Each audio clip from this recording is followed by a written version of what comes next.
Barcos anfibios de asalto.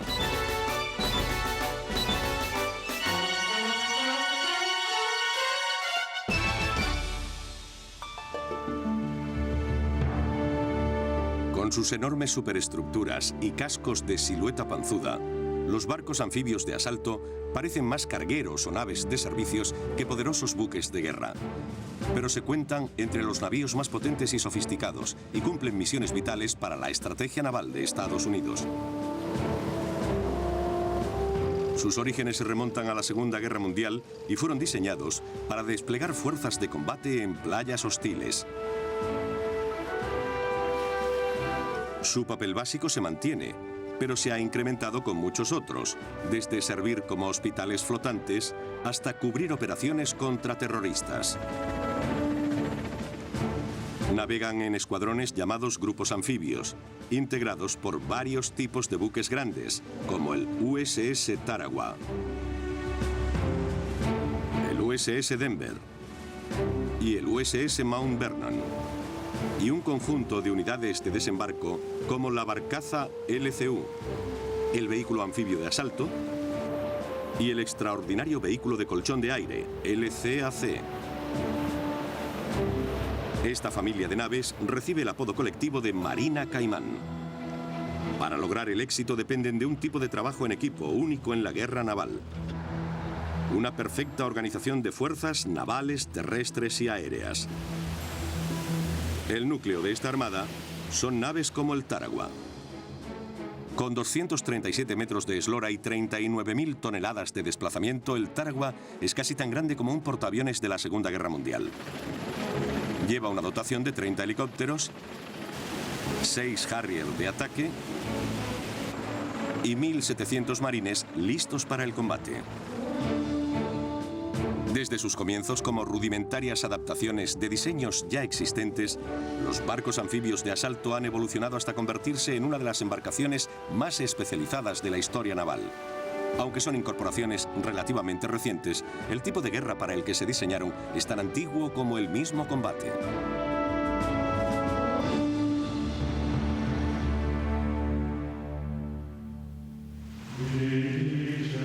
Mes de junio del año 793 después de Cristo.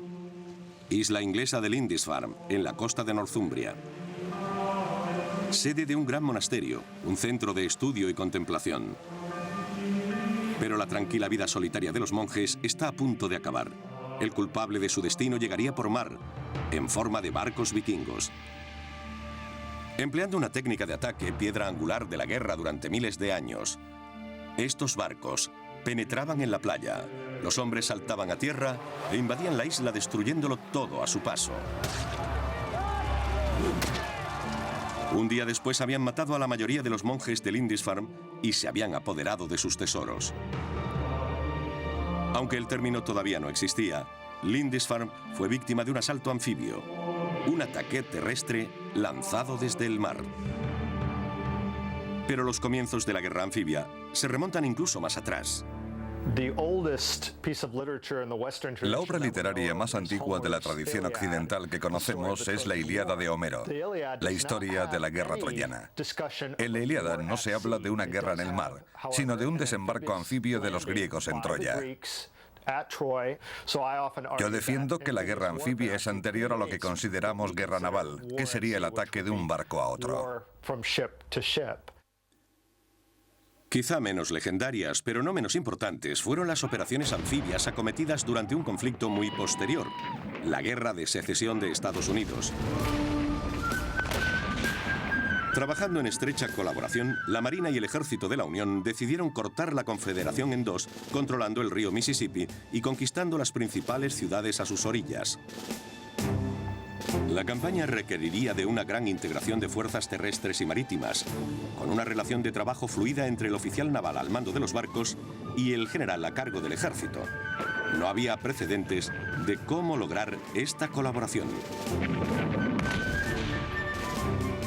Afortunadamente para la Unión, el general Ulysses Grant y el almirante David Dixon Porter eran de la misma opinión.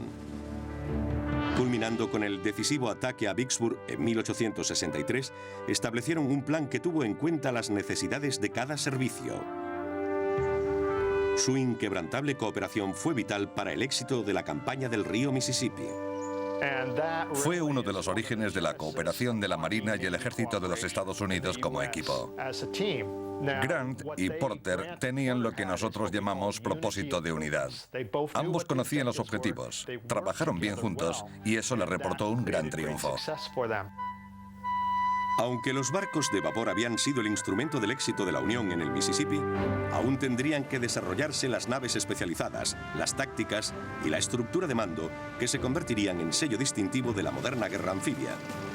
50 años después se daría el primer paso hacia el descubrimiento de un elemento vital en esta ecuación, gracias a una organización militar que se convertiría en la fuerza anfibia de asalto más efectiva que el mundo hubiera visto: el Cuerpo de Marines de los Estados Unidos.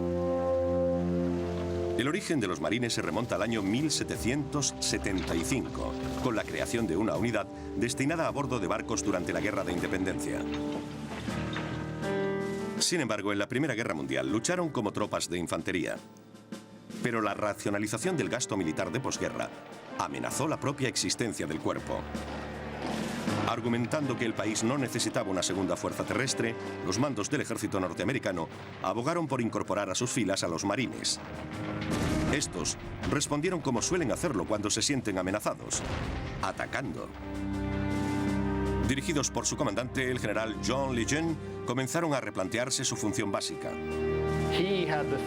Él supo ver que los marines debían tener una labor independiente del ejército. También comprendió que la guerra anfibia sería crucial en caso de entrar en combate en el Pacífico. Allí había muchas islas y tendrían que disputárselas los combatientes. En 1921, un brillante y joven miembro del equipo de Lejeune, el comandante Earl H. Pitt Ellis, desarrolló la idea de Lejeune en un artículo de gran trascendencia llamado Operaciones avanzadas en la Micronesia. En él predecía que el enemigo de los Estados Unidos sería Japón y que para derrotarlo se necesitaría una estrategia de grandes ataques anfibios. En principio, la idea de Pitt Ellis era conceptual, pero al estudiar las diversas islas del Pacífico, se dio cuenta de que los atolones de coral necesitarían una lancha de desembarco especializada. Una que pudiera desembarcar en la playa y salir de ella superando los corales. Los mandos del Cuerpo de Marines aceptaron rápidamente el informe de Ellis. En los años 20 y 30, a través de una serie de ejercicios, comenzaron a desarrollar las tácticas requeridas para cumplir sus recomendaciones. El desarrollo del papel anfibio permitió a los marines diferenciarse del ejército y fue clave en la decisión del gobierno de mantener el cuerpo. También tendría un profundo impacto en el futuro de la Segunda Guerra Mundial en el Pacífico. Desgraciadamente, Pitt Ellis no viviría para ver sus ideas hechas realidad. En 1923, vestido de civil y durante un periodo de permiso, se embarcó en una observación personal de las islas japonesas del Pacífico para comprobar si las ideas que estaba postulando tenían sentido. Pero sufrió una muerte misteriosa en una de aquellas islas. Algunos piensan que los japoneses mataron a Ellis por espía. Pero la mayoría de los historiadores creen que el problemático oficial, hospitalizado varias veces por alcoholismo y estrés, simplemente se emborrachó hasta morir. Pero sus ideas pervivieron. Su estratégica visión sentó las bases de la doctrina y tácticas de las modernas operaciones anfibias. Aún no existían los barcos especializados necesarios para llevarlas a cabo, pero pronto surgirían en el candente escenario de una guerra mundial. 20 de noviembre de 1943. Una pequeña isla llamada Beisho, en el atolón Tarawa de las Islas Gilbert. Se acercaba una flota de más de 200 barcos, incluyendo 10 acorazados, 14 cruceros, 6 portaaviones y 12 portaaviones ligeros de escolta. Su misión era proteger y depositar 18.600 hombres y más de 6.000 vehículos en las costas de Tarawa y arrebatarle la isla a los japoneses fuertemente atrincherados. Casi 2 años antes, en diciembre de 1941, Japón había entrado en la Segunda Guerra Mundial con un ataque sorpresa a Pearl Harbor. A los pocos meses, el ejército japonés dominaba un imperio en el Pacífico, protegido por una serie de islas fuertemente defendidas.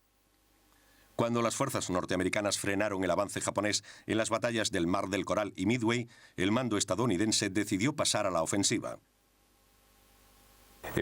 Se decidió que hiciéramos una campaña saltando de una isla a otra. Islas como Guadalcanal, Tarawa o Iwo Jima proporcionarían las bases aéreas y logísticas para el avance de la flota por el Pacífico hacia Japón.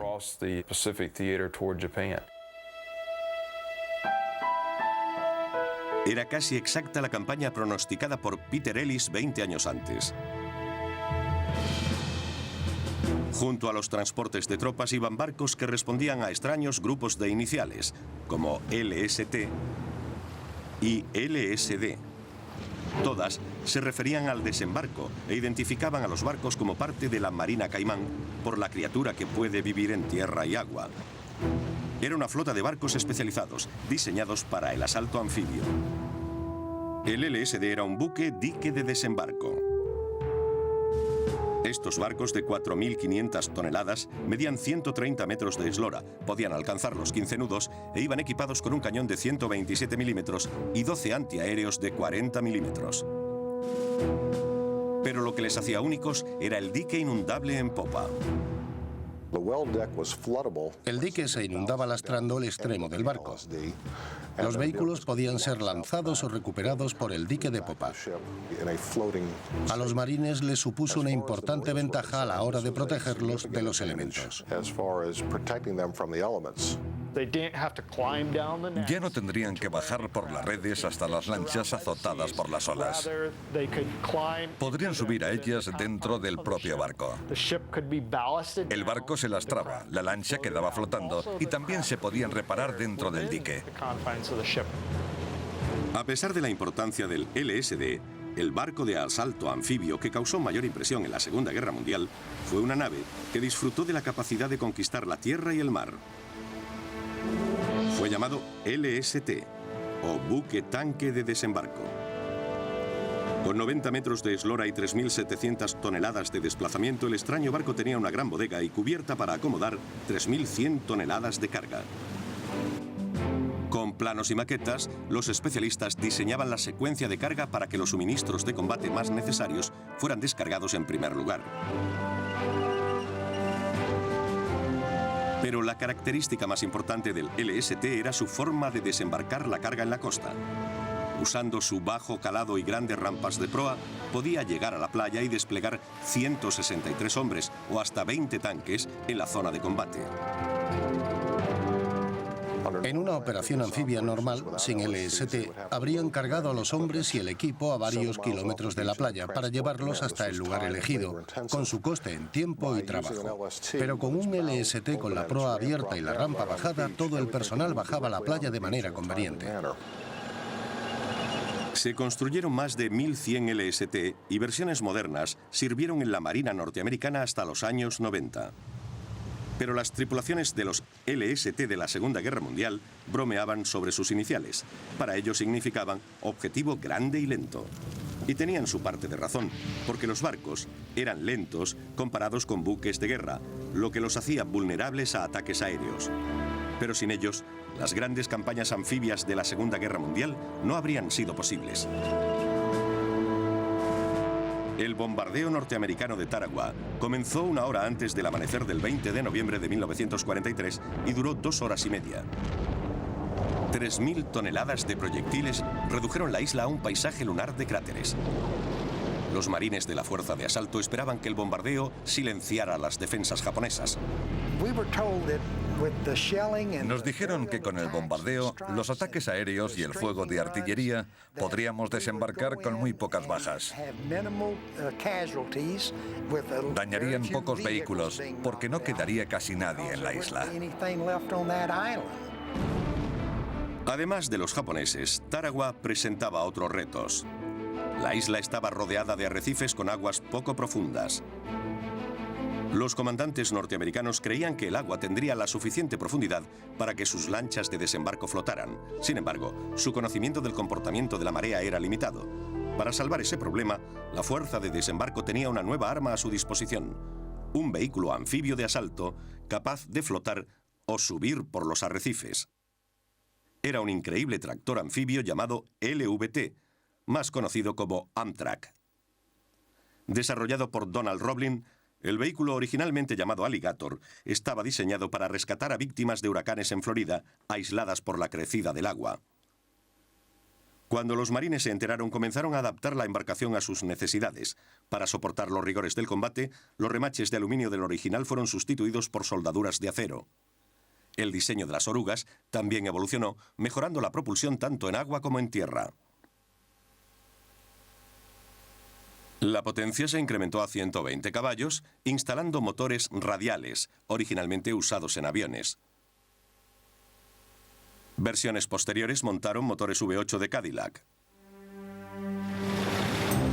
Los marines lo llamaron LVT, vehículo oruga anfibio. Al final de la guerra se habían construido más de 15.000 unidades. Sin embargo, en Tarawa no había tantas. Los problemas de producción y prioridades de otro tipo de material bélico hicieron que solo se pudieran montar 125 unidades a tiempo para la invasión, lo justo para las primeras oleadas de marines. Mientras los Amtraks avanzaban hacia Tarawa, podían ir rodando sobre las aguas poco profundas que cubrían el arrecife. Pero entonces los japoneses, cuyas defensas se suponía que habían sido arrasadas, entraron en acción. Miré por una pequeña rendija del vehículo y vi varias salpicaduras delante de mí. Me di cuenta de que los japoneses me estaban disparando desde la costa. Lo único que se me ocurrió fue ponerme a cantar una vieja canción de vaqueros muy popular antes de la guerra que se llamaba Voy al último rodeo. Los pocos Amtraks que lograron alcanzar la orilla aguantaron a la desesperada esperando el flujo de refuerzos que llegarían en oleadas posteriores. Pero los hombres de estas unidades se enfrentarían a sus propios desafíos. Subieron a otra nave de asalto anfibio, la LCVP, o lancha de desembarco, vehículos y personal.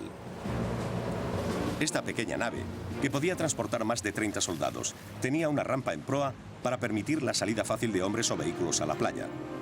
Desarrollada por Andrew Jackson Higgins, un brillante constructor naval de Nueva Orleans, representó un gran avance respecto a las barcazas de desembarco estándar. Pero tenía sus limitaciones. En Tarawa, las mareas más bajas de lo normal provocaron que las LCVP encallaran en el arrecife. No pudieron llevar los botes de Higgins al otro extremo del arrecife. Los marines tuvieron que saltar, subir a vehículos oruga y cruzar el arrecife bajo fuego de ametralladora. Fue brutal y muy sangriento. Los marines fueron tomando los fortines uno a uno. Al final, y tras 76 extenuantes horas de combate, la batalla terminó con la victoria de Estados Unidos.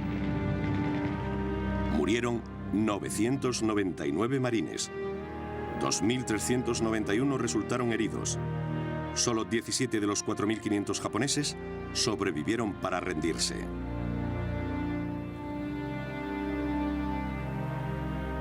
En Tarawa se aprendieron muchas lecciones.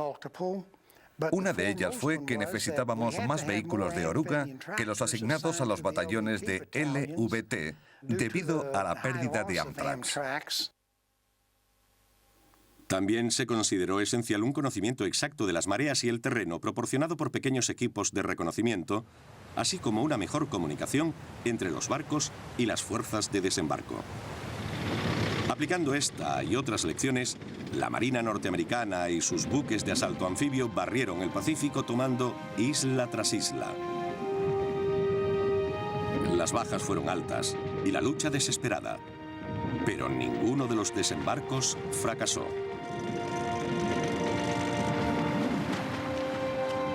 En 1945, los aliados tenían a Japón a tiro. Los logros de este tipo de embarcaciones no se limitaron al Pacífico. Las invasiones del norte de África y Sicilia y el culminante desembarco de Normandía, el mayor asalto anfibio de la historia, fueron la punta de lanza de la victoria aliada sobre las potencias del eje. Al final de la Segunda Guerra Mundial parecía que las operaciones anfibias habían alcanzado la perfección. Pero en las décadas siguientes sufrirían una transformación total por un conjunto de nuevas armas, tecnologías y tácticas.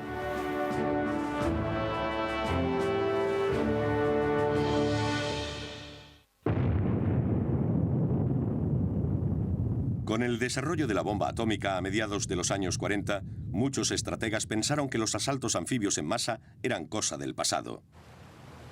La flota congregada frente a la costa sería un perfecto objetivo atómico. Los marines necesitaban un nuevo modo de hacer asaltos anfibios desde más lejos, donde los barcos serían menos vulnerables. Lo encontraron en una extraña máquina voladora que había hecho su debut a finales de la Segunda Guerra Mundial, el helicóptero. A finales de los años 40, los marines se dieron cuenta de que el helicóptero podría darles la oportunidad de aterrizar tras una playa defendida y atacar desde un punto de su propia elección. Lo llamaron táctica envolvente vertical. Revolucionó las operaciones y el diseño de los barcos anfibios de asalto.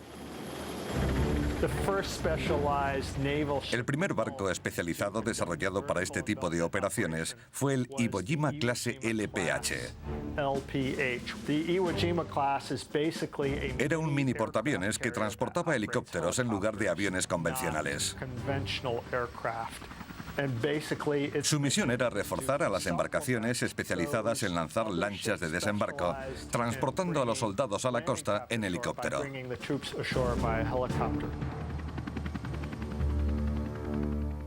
Encargado por la Marina en 1961, el Iwo Jima pesaba 18.300 toneladas, medía 180 metros de eslora y alcanzaba una velocidad de 20 nudos.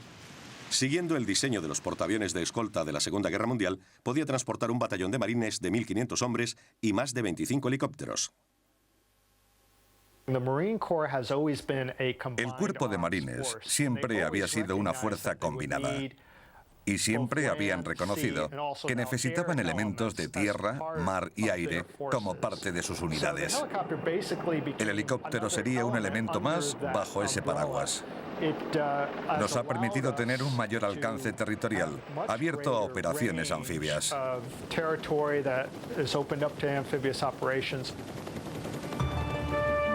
Con este componente adicional en la fuerza de ataque, la clase Iwo Jima se convirtió en un hito en el moderno asalto anfibio, precursor de futuros avances. Descendiente directo de barcos como el Iwo Jima es el USS Tarawa. Es un buque asombroso. Casi 3 campos de fútbol de longitud, 60 metros de altura y 40.000 toneladas de desplazamiento. Tiene muchas misiones, muchas capacidades.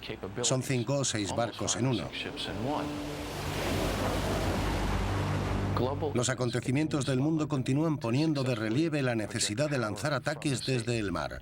Y el USS Tarawa es indiscutiblemente la plataforma anfibia más formidable, cuya principal misión es desembarcar y apoyar a los marines en tierra durante las hostilidades.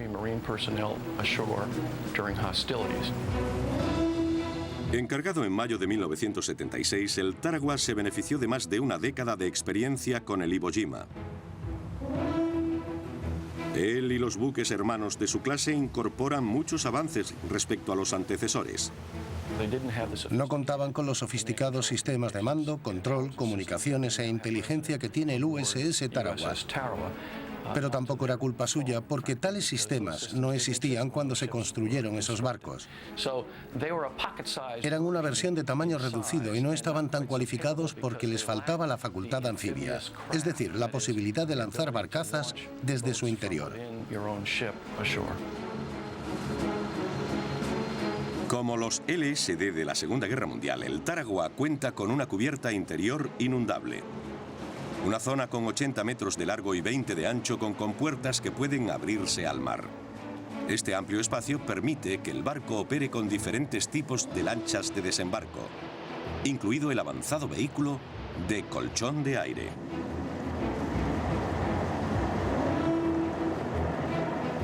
Además, El hangar de la cubierta permite a su tripulación guardar y reparar helicópteros y Harrier, aviones de despegue y aterrizaje vertical, en espacios cerrados protegidos de los elementos.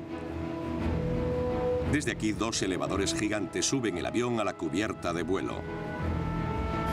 Casi tan grande como la cubierta de un portaaviones de la Segunda Guerra Mundial, permite al Tarawa lanzar y recuperar más de 30 helicópteros y una escuadrilla de 6 Harriers.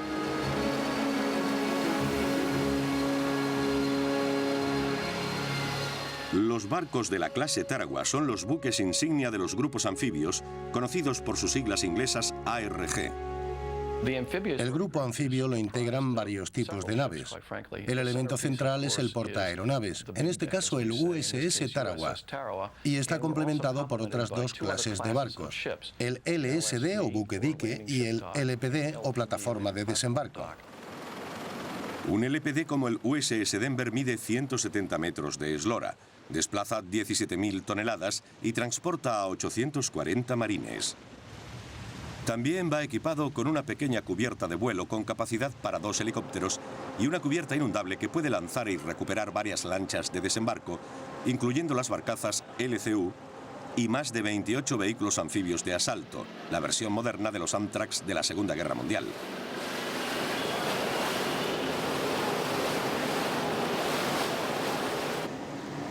Descendiente del buque dique de desembarco de la Segunda Guerra Mundial, un LSD moderno como el USS Mount Vernon mide 180 metros de eslora, desplaza 15.000 toneladas y transporta 560 marines.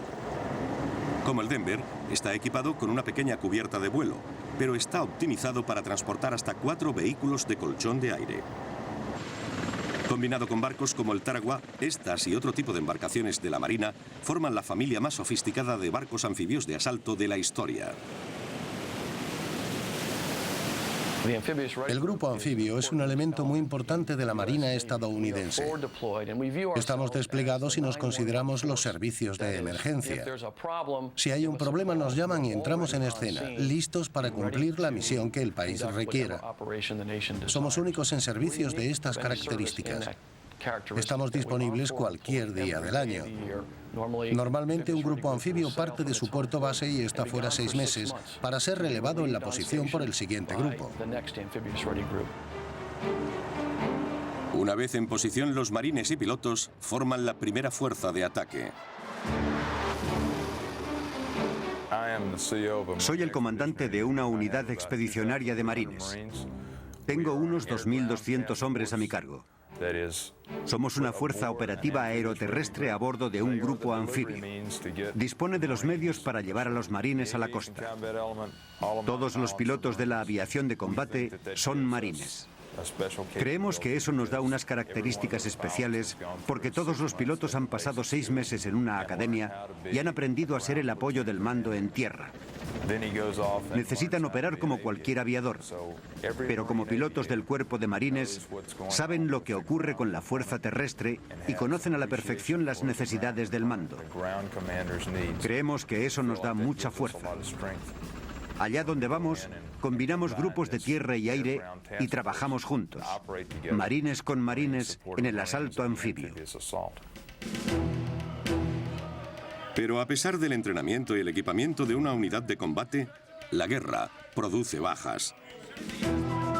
Como se demuestra en este ejercicio, el Tarawa está preparado para controlar una situación crítica. Sus instalaciones médicas son comparables a las de cualquier hospital del país. Cuando el Tarawa entra en algún puerto de los Estados Unidos, nos convertimos en el mejor hospital de la región.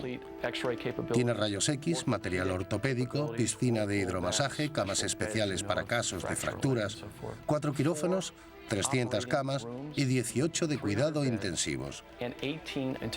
Mucho más de lo que tiene un hospital local. Tenemos nuestro propio banco de sangre y llevamos varios miles de unidades de sangre a bordo para asegurarnos de que nuestros hombres reciben el mejor de los cuidados médicos. A pesar de las extraordinarias instalaciones, barcos como el Tarawa y sus homólogos serían completamente inútiles a la hora de desembarcar hombres y equipo pesado sin los diversos tipos de vehículos de desembarco que transportan, especialmente desarrollados para superar la capacidad de sus predecesores de la Segunda Guerra Mundial.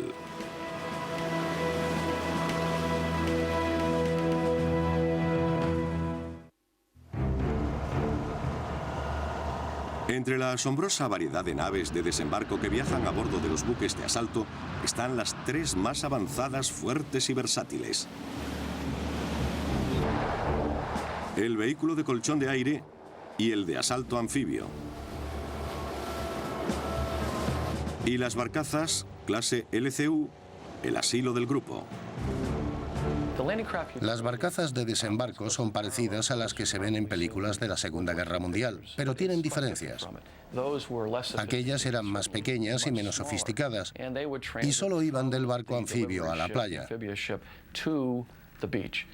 Hoy, las LCU son como un transatlántico. Las LCU, las barcazas de desembarco más grandes y pesadas de todas, necesitan más profundidad que sus parientes en el dique inundable del barco que las transporta. Con 40 metros de eslora pueden cargar 160 toneladas de hombres y equipo. Son duras y resistentes. Están impulsadas por motores diésel. Es muy difícil detenerlas solo con balas. Cuando alcanzan la orilla descargan 160 toneladas de equipo. Eso supone una fuerza importante. El vehículo anfibio de asalto no se queda atrás.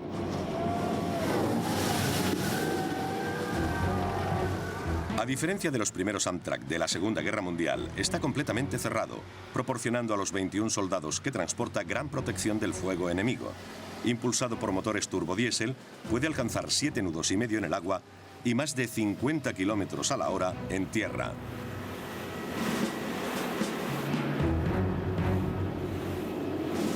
También dispone de una enorme potencia de fuego.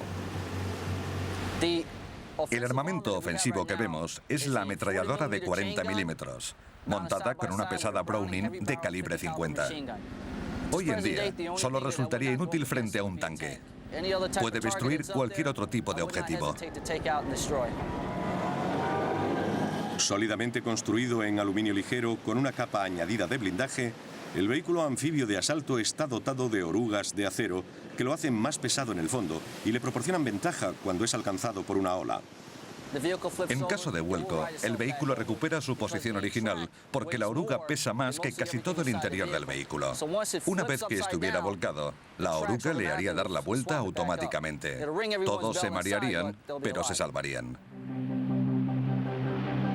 Mientras la barcaza LCU y el AAV usan sus motores para surcar las aguas, hay otro medio que se desliza sobre ellas.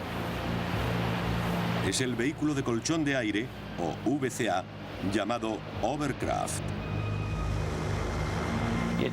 Se mueve sobre un colchón de aire. Transporta entre 50 y 60 toneladas de equipo. Es un poco más frágil que el LCU, pero su sello es la velocidad. La velocidad normal de crucero es de unos 35 nudos y puede llegar hasta los 40 e incluso 50 nudos, dependiendo de factores del entorno como el mar, el viento y la carga que lleve en cubierta. La asombrosa velocidad del VCA supone que puede alcanzar la costa con más rapidez que las lanchas de desembarco, permitiéndole ser lanzado desde más distancia.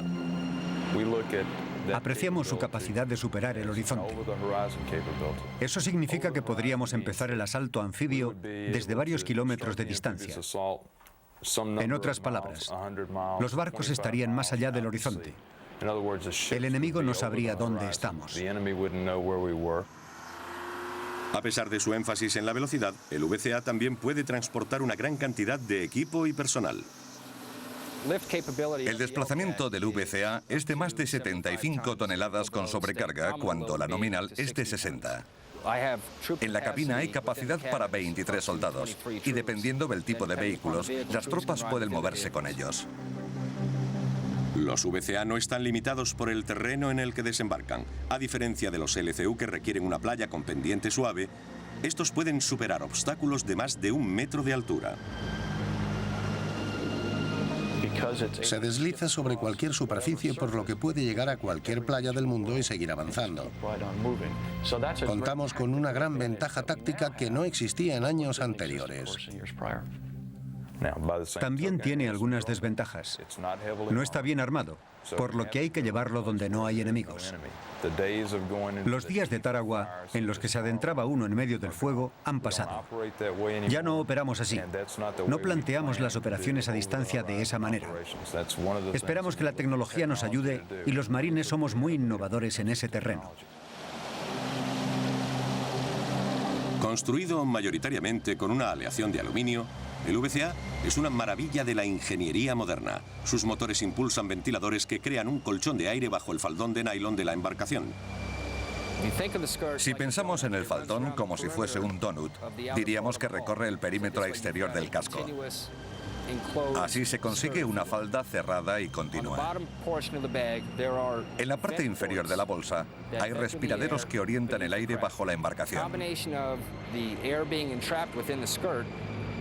La combinación de aire atrapado por el faldón con el volumen que hay debajo del vehículo le ayuda a mantenerse flotando.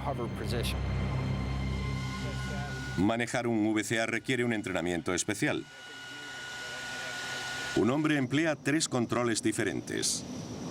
Uno para las toberas localizadas encima y detrás de la cabina.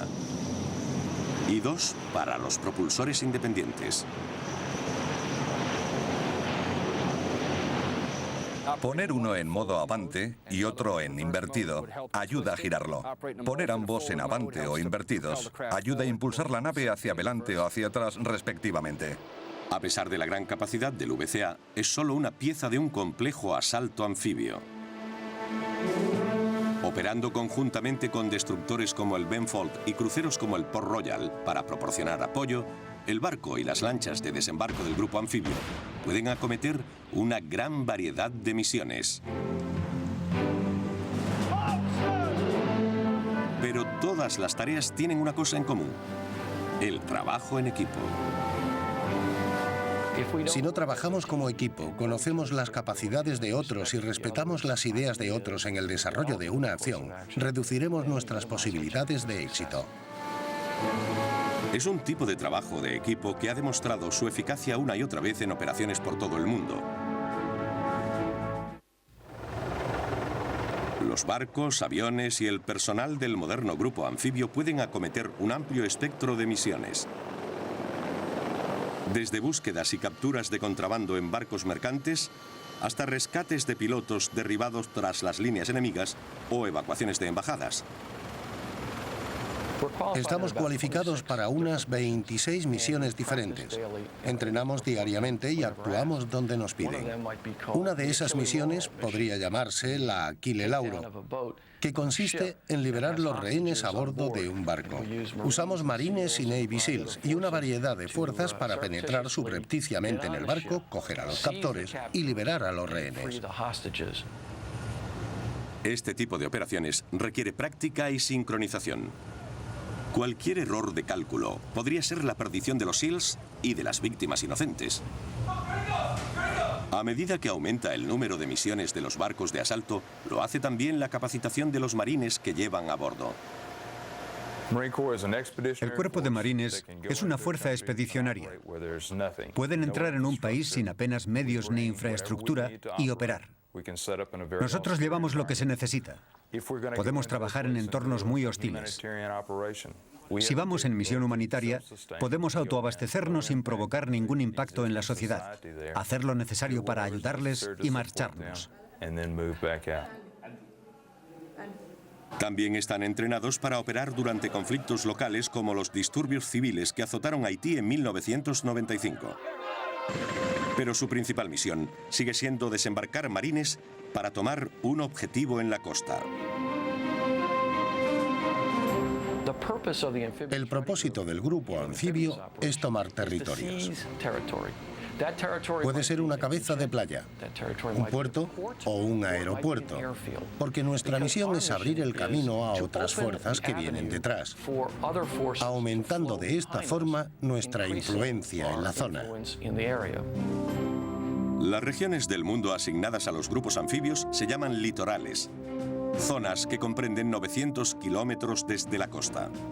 Están preparados para atacar cualquier lugar con problemas en cuestión de horas. Si recibimos una llamada de emergencia que nos dice que tomemos la playa, acudimos rápidamente a la zona. De camino y en cuestión de 12 horas, desarrollamos el plan que vamos a seguir. Los comandantes de las unidades del grupo se reúnen a bordo de un buque insignia como el Tarawa para que los equipos de la Armada y los Marines puedan decidir la mejor solución a la situación. Con suerte podemos descubrir dónde están los bastiones del enemigo usando nuestros propios sistemas de inteligencia, encontrar sus puntos débiles y explotar esa debilidad. También usamos videoconferencia y estamos en contacto con nuestras embajadas de todo el mundo, con el Pentágono y con el Mando Nacional. Cuando decidimos las acciones a seguir en la zona, comenzamos a ablandar la cabeza de playa. Ablandar la cabeza de playa significa limpiar la zona donde deben desembarcar los soldados de defensas enemigas. Para protegerlos mientras lo hacen, los barcos de asalto pueden necesitar la ayuda de buques de guerra convencionales que no suelen formar parte del grupo. El grupo anfibio depende de otros barcos de la Marina. Somos un gran equipo. Cuando entramos en acción nos gusta tener cerca un portaaviones que nos proporcione protección aérea en el teatro de operaciones. Cuando el grupo anfibio está a salvo de la aviación enemiga, los cruceros y destructores atacan la costa con sus cañones de 127 milímetros.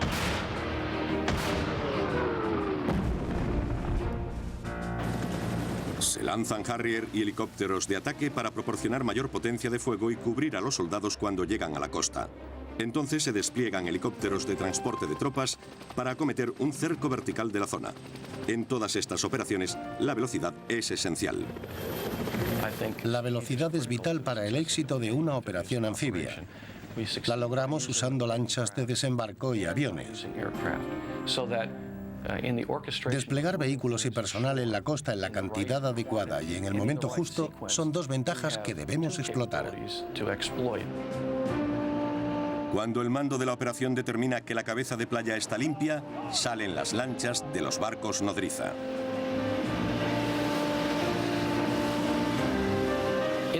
En las operaciones anfibias, los vehículos anfibios de asalto serían la primera pieza del equipo. Son blindados pesados que transportan tropas de combate con armas que destruyen instalaciones enemigas y amplían la cabeza de playa.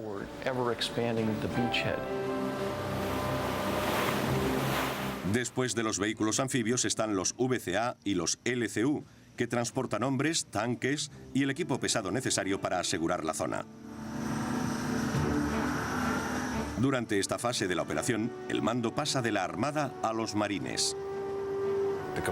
El comandante de la fuerza anfibia sabe que está a cargo de esos barcos y de que los marines lleguen a la costa. El comandante de la fuerza terrestre sabe que cuando los marines llegan a la costa están bajo sus órdenes. Hay una línea muy bien definida para saber cuándo se tiene el control de la operación. Esta estructura de mando perfectamente orquestada entre la Armada y los marines de los grupos anfibios es una de las muchas razones por las que los modernos barcos anfibios de asalto tienen tanto éxito en el logro de sus objetivos.